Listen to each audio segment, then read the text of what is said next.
Dans ce même rapport, le glorieux livre d'Allah ainsi que la sunna de son noble messager, alayhi salatu wassalam, ont indiqué que celui qui ne donne pas la zakat qu'il prendra de ses biens sera châtié avec ces derniers le jour de la résurrection. Et la meilleure adoration après la salat et la zakat est le jeûne de Ramadan. C'est l'un des 5 piliers de l'islam mentionné dans le hadith du prophète alayhi salatu wassalam. L'islam est bâti sur 5 piliers. L'attestation que nul n'est en droit d'être adoré à part Allah et que Mohammed est le messager d'Allah, la pratique de la salat, l'acquittement de la zakat, le jeûne de Ramadan et le pèlerinage à la maison sacrée d'Allah, la Kaaba. Hadith unanimement jugé authentique. Cela étant, il incombe aux musulmans de préserver son jeûne et ses prières nocturnes de tout ce qu'Allah lui a interdit d'entre les paroles et les actes blâmables.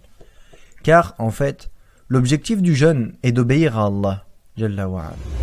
De même que de vénérer ses interdits, d'astreindre l'âme à s'opposer à ses propres passions dans l'obéissance à son maître et de l'habituer face à tout ce qu'Allah a rendu illicite. L'objectif n'est pas seulement de se priver de manger et de boire ou de délaisser les autres choses qui rompent le jeûne. C'est pourquoi il est rapporté par des voix authentiques d'après le messager d'Allah alayhi salatu wassalam qu'il a dit « Le jeûne est une préservation. Le jour où l'un de vous jeûne, qu'il ne dise pas de gros mots et ne crie pas. Et si quelqu'un l'insulte ou le bat, qu'il dise « Je suis en jeûne ». Il est aussi rapporté par des voix authentiques de la part du prophète alayhi salatu wassalam qu'il a dit « Quiconque ne délaisse pas de dire de fausses paroles, de les pratiquer, ainsi que l'ignorance, Allah ne lui en voudra pas qu'il délaisse son manger et son boire. » Ce qui fait savoir, partant de ces textes et d'autres, que l'obligation incombant au jeûneur est de prendre garde de tout ce qu'Allah lui a proscrit et d'observer tout ce qu'Allah lui a obligé de faire, et c'est avec cela même qu'on lui espère l'absolution de ses péchés, la délivrance du feu et l'acceptation de son jeûne et de ses prières nocturnes. Or, il y a des choses qui pourraient échapper à certains gens, dont le fait que le croyant, lui, soit obligé de jeûner en étant motivé par la foi et la recherche de la récompense divine, et non par l'ostentation, ni recherche de renom, et ni par imitation aux gens ou par simple suivisme à sa famille ou ses concitoyens. Il lui incombe, bien au contraire, d'être incité pour accomplir son jeûne, par sa foi lui dictant qu'Allah lui a rendu ce jeûne obligatoire, tout en recherchant la rétribution de son Seigneur pour cette œuvre. C'est ainsi également qu'il doit se comporter concernant les prières nocturnes durant le Ramadan. Le musulman se doit de les accomplir par foi et recherche de la récompense d'Allah, et non par une quelconque autre raison. D'ailleurs, c'est pour cela que le prophète alayhi salatu wassalam a dit « Quiconque jeûne le Ramadan en ayant la foi et l'espérance de son acceptation, on lui pardonnera ses péchés antérieurs. Quiconque accomplit les prières nocturnes durant le Ramadan en ayant la foi et l'espérance de son acceptation, on lui pardonnera ses péchés antérieurs.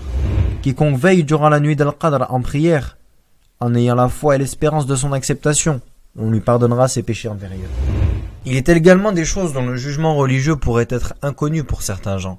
Quelques incidents qui peuvent arriver aux jeûneurs, tels que les plaies, le saignement nasal, le vomissement, ou le fait d'avaler involontairement de l'eau ou du carburant. En effet, toutes ces choses n'annulent pas le jeûne.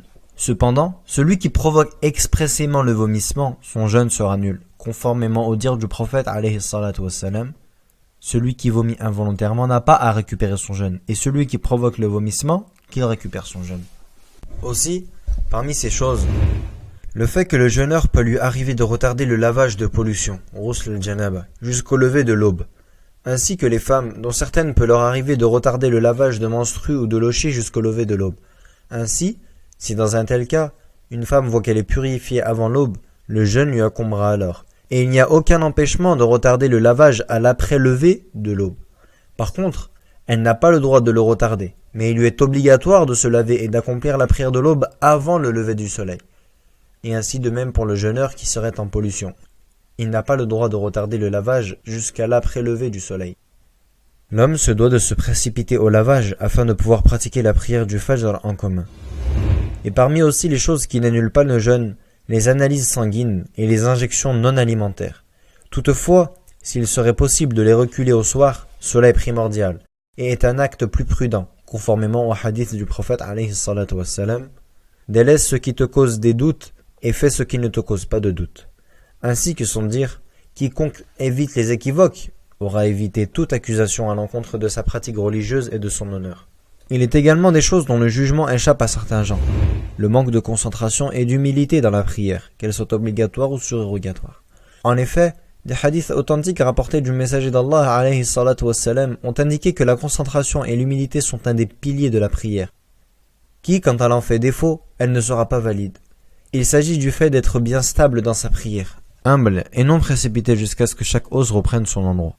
Malheureusement, beaucoup de gens accomplissent la prière nocturne pendant le ramadan sans concentration ni humilité. Voire tellement le prieur la fait très hâtivement, il ressemble, dans ses mouvements, à un coq becquetant sur le sol. Une prière, faite de telle façon, est en fait nulle. Son auteur est pécheur et non récompensé.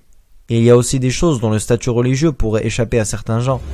Le fait que d'autres croient qu'il n'est pas permis de diminuer les tarawih de 20 cycles, raka'a. Et en contrepartie, d'autres croient qu'il n'est pas autorisé de les augmenter à un nombre supérieur à 11 ou 13 cycles.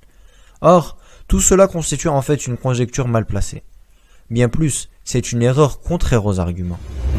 Car, les hadiths authentiques rapportés du messager d'Allah alayhi salatu wassalam ont indiqué que le nombre de cycles dans la prière nocturne est facultatif, qu'il n'y a pas un nombre limité de cycles qu'il ne faut pas contrarier, voire il est confirmé que le prophète alayhi salatu wassalam priait la nuit 11 cycles, et parfois 13, et parfois il en faisait moins, durant le mois de Ramadan et autres.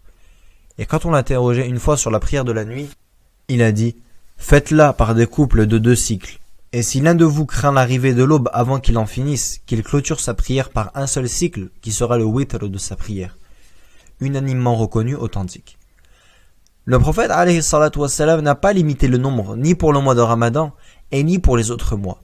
C'est pourquoi les compagnons, durant l'époque de Omar, ont parfois prié 23 cycles et parfois 11. Tout cela est confirmé de la part de Omar et des compagnons à son époque, radiyallahu anhum. Voire, certains prédécesseurs priaient durant le Ramadan 30 cycles et finissaient leur prière par 3 cycles en tant que witr. D'autres en faisaient 31. Le cheikh de l'islam Ibn Taymiyyah et d'autres gens de science ont mentionné cela.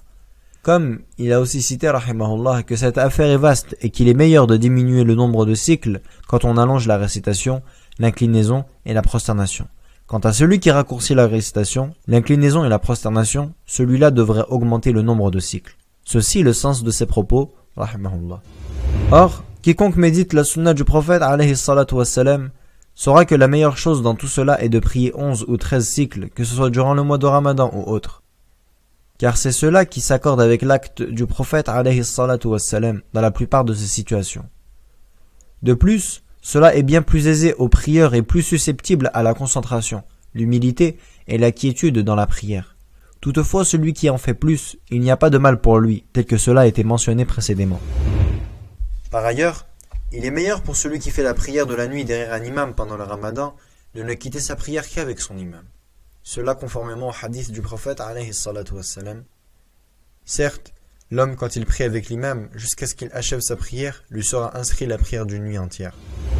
En outre, il est légiféré à tous les musulmans de s'évertuer dans les différents types d'adoration durant ce noble mois.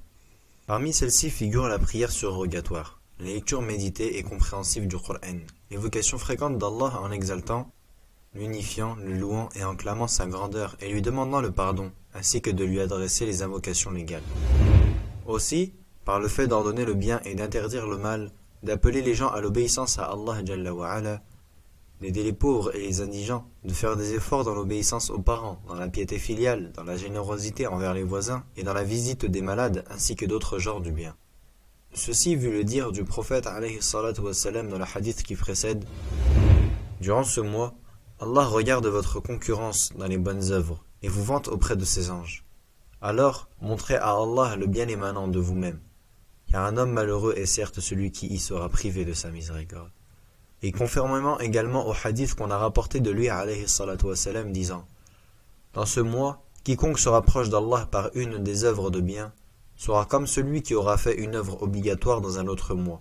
Et celui qui accomplit durant ce mois une œuvre obligatoire sera comme celui qui aura accompli 70 œuvres dans un autre mois. » Et aussi dans son dire, alayhi salatu wassalam, dans le hadith authentique, une umrah durant le Ramadan équivaut à un hajj avec moi, a-t-il dit. Enfin, très nombreux sont les hadiths et les paroles rapportées indiquant la légalité du concours et de la concurrence dans les différents types de biens dans ce noble mois. Et c'est à Allah que nous demandons de nous assister, ainsi que tous les musulmans dans tout ce qui procure sa satisfaction, d'accepter notre jeûne et nos prières nocturnes, d'améliorer notre état et de nous préserver tous des tentations qui égarent. Comme nous le prions aussi, Jalla wa Ala, de réformer les dirigeants des musulmans et d'unifier leurs paroles autour de la vérité, Allah en est certes garant et capable. Wa sallallahu wa sallim ala Muhammad wa ala alihi wa sahbihi ajma'in. Wassalamu alaikum wa rahmatullahi wa barakatuh. Le mois de Ramadan, un mois de culte qui témoigne de la perfection de l'islam. Par Abu Fahima Abdurrahman Ayyad.